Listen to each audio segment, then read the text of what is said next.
In August 1978, highly experienced teams entered the GenCon XI tabletop tournament. By round 3, almost every single group was dead. They suffered what players call a total party kill, or TPK, where the entire adventuring group is wiped out. At the time, players approached role-playing as a tactical wargame of attrition. You optimized your stats, kicked down the door, and swung your sword until everything in the room stopped moving. This chart illustrates the prevailing design philosophy of the era, the shoot. You walked down a linear stone corridor, sequentially cleared a room of monsters, grabbed treasure, and moved to the exact next room. But applying that strategy to a new module called Vault of the Drow, they hit a wall.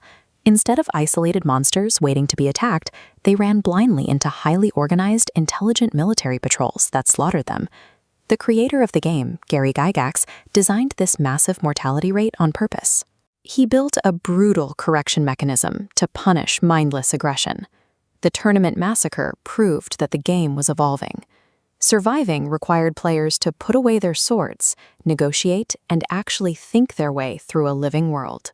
Leaving claustrophobic stone hallways behind, players stepped into a sweeping, 6-mile-wide subterranean fault dome. Gygax designed this space to be a dark fairyland. The cavern ceiling was dotted with glowing minerals that cast bizarre hues of mauve, lake, and puce across the landscape. But there was a catch. This beauty was invisible to normal human sight. To perceive the radiant colors, characters had to rely on infravision, a visual mechanic that allows certain non-human races to see heat signatures in pitch darkness. This physical environment introduced a concept known as Gygaxian naturalism. It is the premise that monsters exist within a logical ecosystem, complete with realistic supply chains, sanitation facilities, and economic motivations. Looking at this diagram, we see how the module replaced the linear shoot with a narrative web. The environment existed in a dynamic equilibrium, meaning that if you attacked a merchant in one area, it triggered political reactions from allies across the map. By operating in an ecological framework, the players were no longer the center of the universe. They were simply a disruptive element trying to navigate a complex society that functioned perfectly well without them. Out of Erelhei-Cinlu's 27,000 residents, the ruling Dark Elves make up just 40%. The remaining 60% is a subjugated majority of mercenaries and slaves. To manage this volatile population, the Drow maintain control by segregating the city into 8 highly policed administrative ghettos. Above this massive underclass sits a chaotic, evil ruling structure. 8 feuding noble houses and 16 merchant clans are locked in perpetual clandestine warfare for political supremacy. Entering this society requires clearing border control. At the Black Tower, players must acquire green silk cloaks to prove their legal status. Being caught inside the city without one results in immediate execution.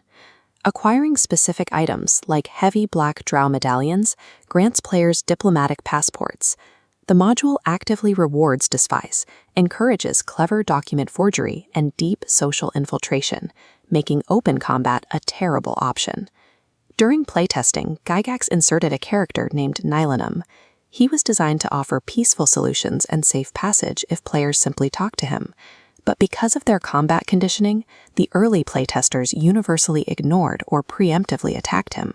Surviving the capital required players to completely discard their old habits.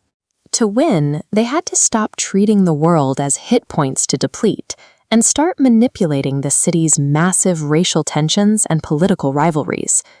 To convey this massive scale, cartographer David S. LaForce replaced the standard 10-foot graph paper with sweeping organic hex maps. Hex maps use hexagonal grids instead of squares to better represent natural, curving terrain. But looking at this map reveals a glaring omission. Despite dedicating pages of deep sociological lore to the noble estates, the module provides 0 tactical floor plans for them. Leaving those areas unmapped forced dungeon masters to actively design the space themselves. It transitioned the publication from a rigid script into a sandbox toolkit, giving the person running the game the authority to shape the world. From these shelves, this brief 28-page pamphlet spread, establishing the entire concept of the Underdark. The Underdark is the massive, interconnected subterranean continent filled with luminous fungi and alien civilizations that continues to dominate fantasy media today. By demanding diplomacy and mapping out an entire functioning society, Vault of the Drow proved that players hungered for immersive, logical world-building just as fiercely as they hungered for combat.